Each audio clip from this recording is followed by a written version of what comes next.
The steps taken by countries like France, the UK, Canada, and others are a pure prize for terror. A huge gift for Hamas. I don't have to say it. Hamas is saying it. Let's see it. تاريخية كبيرة جدا. أول شيء إن هي أعادت القضية الفلسطينية. اليوم ليش كل الدول أعطيني بس أقول لك مثل ليش كل الدول أصبحت تعترف بفلسطين الآن؟ قبل 7 أكتوبر هل في دولة تجرأت على أن تعترف بدولة فلسطين؟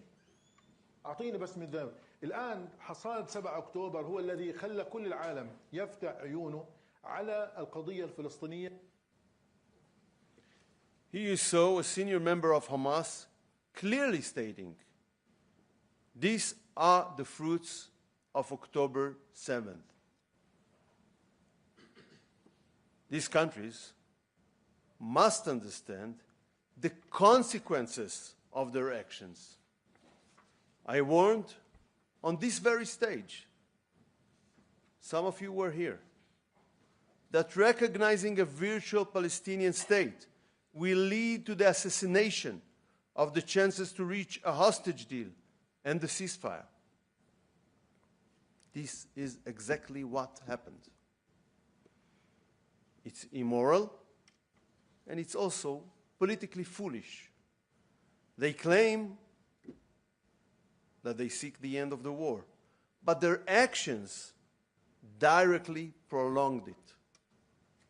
These steps have only hardened Hamas' stance during critical days in the negotiations for a hostage deal and ceasefire, and rewarded them for their terror.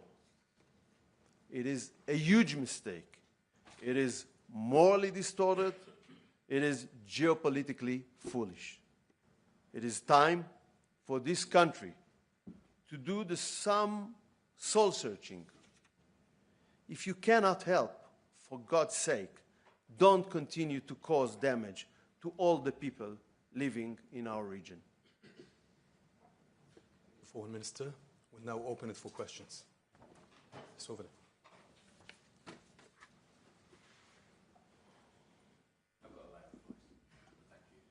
Thank you, Foreign Minister, and thank you for having us here today. There now seems to be a plan to expand the war, or an ambition to expand the war, and to release the hostages, all the hostages, at once through military means.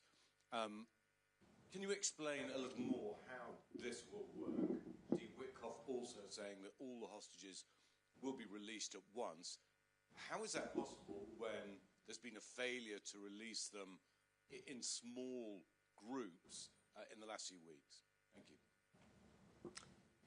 It reflects a wish to see all the hostages come back and the wish to see the end of this war after the talks for a partial deal was not successful.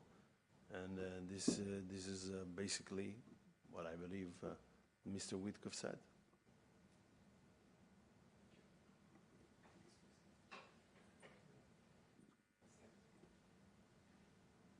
You can introduce yourself, please. Hi, sir. Siddhant from WION.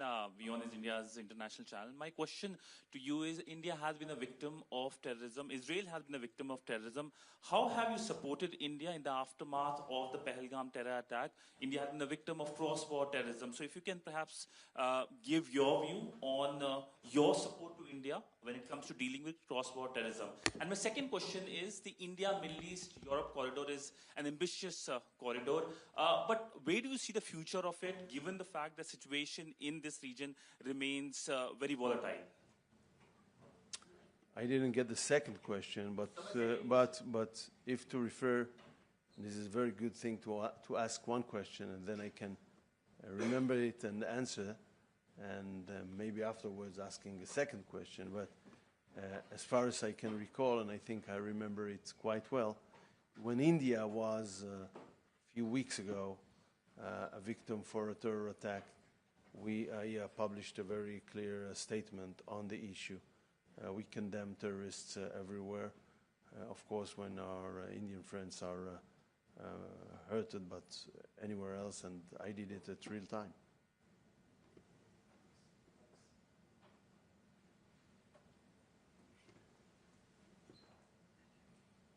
Michael.